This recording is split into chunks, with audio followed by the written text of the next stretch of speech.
Welcome everybody to a look at a brand new 4K limited edition Steelbook release, and it is 2023's The Creator.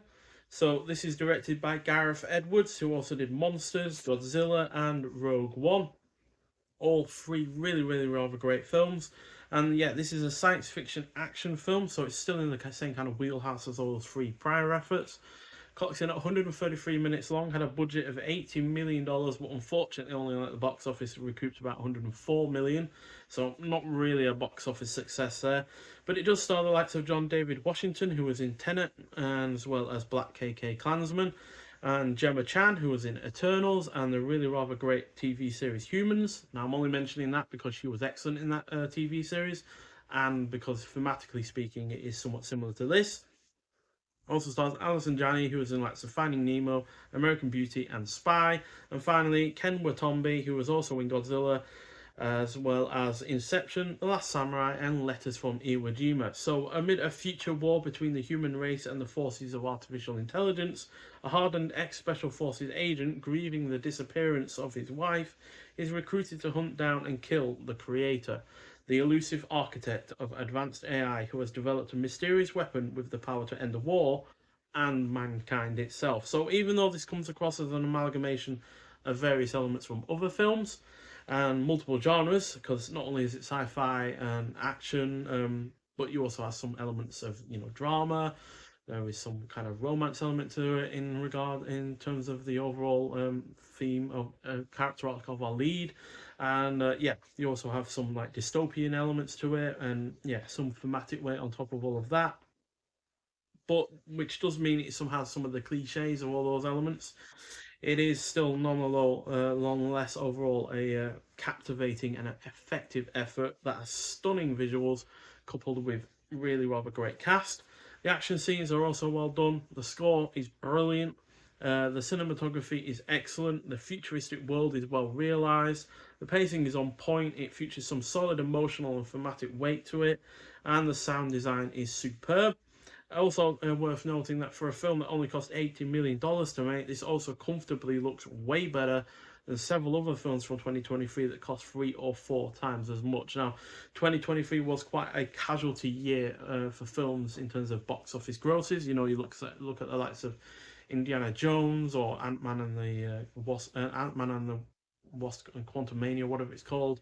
Numerous other films that had 200 to $300 million budgets that, yeah, didn't really look like that amount of money, if I'm honest.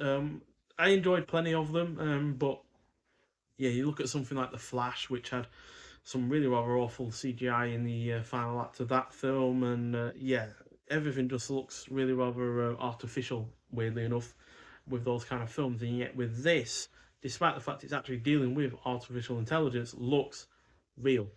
And that's because Gareth Edwards does the right thing in terms of shooting on location first.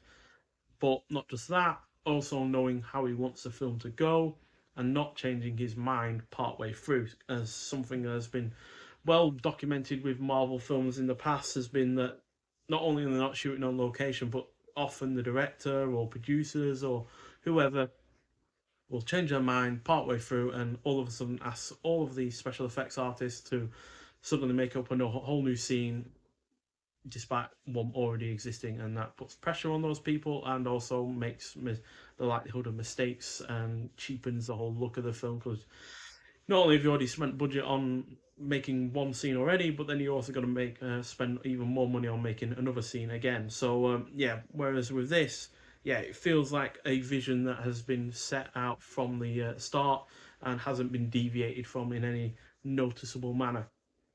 And yeah, the on location shooting is excellent, and yeah, then you add on all the special effects and it just looks like it's part of that world. And yeah, that's why this at only 80 million, I know only 80 million, that's still a lot, but compared to your 200 million, 300 million and more films, it does look a lot better than those, purely because of how the film has been executed. And yeah, that's something that's highly respectable, and yeah, that's why one reason why I love this film so much. So yeah, 4.5 out of 5, comfortably one of my favorite films of 2023.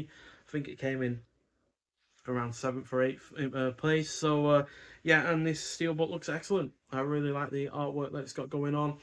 I like the color scheme, and yeah, I like that because the AI have these holes in their head at the back. But I like the fact that it's kind of encompassed in the kind of like a sunrise as well, because that's one of the shots in the film. And then you also have the back artwork as well, which thankfully doesn't have a lot of copyright guff at the bottom. You've only really got the production companies and then the 2023 Century Studios and whatnot. So yeah, really really nice artwork, and the 4K itself looks excellent. A really good transfer on this, good sound as well, and yeah, just wish that this film did better than it did at the box office, quite frankly, because it really is one of the few original science fiction films that we've had in the last year or so, and yeah, it really does deserve to have more than barely making its budget back, quite frankly. So yeah, it also comes with this little nice little slip cover here, which is nice to have because then you're not chancing ruining this, so you can just slide it in, and there you go. So yeah, keeps it nice and secure and make sure that you're not going to at least ruin the back end of it. In terms of extras, we've got True Love Making the Creator. So this is a bonus extra that's on the Blu-ray disc. It's where we join director Gareth Edwards and crew for nearly an hour to look behind the scenes, hear from the actors about the filming experience, and learn about the production's documentary style approach, and the in-interview camera and lighting work, and much more, which again goes into the kind of thing that I was talking about, where shoot on location, then layer on the special effects after the fact on the people, on your actors, and then on the scenery and the environments that you're inhabiting. So yeah, excellent film. If you haven't seen it, then please do get out there and see it. I was lucky enough to see it at the cinema. I actually saw it early because it was a mystery film at my local View cinema.